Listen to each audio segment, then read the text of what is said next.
Hi, my name is Sharon Sears, and I own Sew Sharon, and today I'm going to talk about my new Sew and Go kits. If you are a beginner, the first thing that you need to do is the Sew and Go kit called Training Wheels. And the reason why I called it Training Wheels is because in order to be a good seamstress of any kind, I don't care what you're sewing, you have to master your sewing machine, which means you need to learn how to drive it, which is my metaphor I use for my sewing machine. You have to learn how to drive it. So what you want to do in your kit, you're going to get a lot of cotton fabrics. There are going to be colors, all kinds of stuff. You want to start at the first stitch on your machine, and you want to do all of them. Do them in a really bright color so you can actually see the stitches on your fabric, because you want to see what every single stitch is. So you don't want it to blend in, you want it to stand out. Use the brightest piece of fabric, color, thread that you can do. Get them all done. After you do that, what you're going to do next is what I call the maze. You're going to get one of these in your kit. And with this, you're going to start here. There's the arrow. Start here and go down, and you're going to sew on top of all of these lines. Now when you do this, when you get to your corners here, you're going to put your needle down inside of it. I'm using a pin. Down inside of it, and you're going to totally pivot your material the whole other direction. That is called a pivot when you do that. And you want to do that on each of the corners, and then you're going to do the squigglies and your circles, and then you're done. And if you would start with the straight stitch first and then go back and do a zigzag on top of it, again, that's going to teach you how to drive your sewing machine, which is the most important step.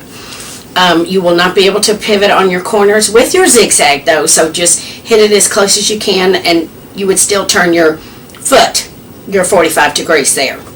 After you do that, you're going to get circles in there. This is my favorite part. You're going to get a lot of circles like this. Here's one on my sewing machine. When you line it up, you want the edge of the fabric even with the edge of your foot.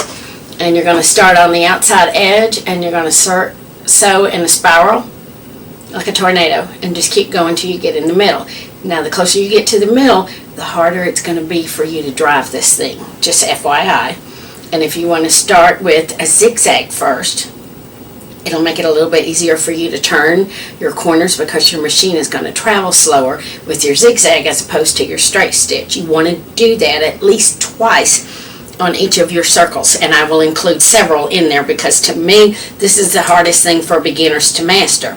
But if you think about it, every single line on your clothing is a circle. You've got circles in your armholes, in your necklines. I mean, everything is a curve. So this is very important for mastering if you're going to do clothing. You're going to get knits in there. Fun. Lots of practice on these. I know a lot of people are scared of them. Me, I love them. And also, when you sew these, one thing I need to cover with you is my instructions on my kits are illustration style. And what that means is, most of us are very, very creative. We just look at all the pictures anyway. We never read the instructions. So on all of my illustrations, you're going to have, I call it a blueprint drawing, on the middle of your kit. And the two big terms that you're going to need for these illustrations, and one of them is a seam. What is a seam? A seam, and I'm going to use pins, is when you sew two pieces of fabric together. And also in your kit and your training wheels, every piece of fabric you get is two pieces, because when you sew, you're always, except maybe with pockets and things like that, you will always have to sew on two pieces of fabric. And if you sew a seam, I put pins in it, then it's going to be sewed together like this. That is a seam. On all of my kits, I use your presser foot as your seam allowance. Now if you want it smaller, you would just increase your seam allowance. So that's something good to know. And then the other term that I talk about all the time is a hem. Everything is hemmed. So if you were going to hem something, like on the pillowcases, you would turn your fabric down twice on your cottons because they fray, or you could do a zigzag on top and just turn it once. But if you did it twice, there's your hem. And again, on a lot of the kits, some of these decorative stitches, I will make lots of recommendations for these different kinds of stitches, because I want you to learn how to use more than just a zigzag and a straight stitch. And a lot of times it makes things beautiful just because you did a decorative stitch in a really bright color that's really going to show up. Again, these kits, I'm going to give you the canvas, and I want you to create it and make it your own.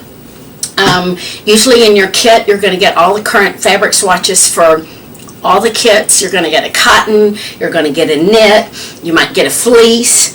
You're going to get a little bit of everything in there. And if you get a kit, like a knit, that you're afraid of, when you order the kit, request extra samples, and I'll throw a bunch of them in there. Practice, use those fancy stitches on your hems. Your kits are going to turn out fabulous.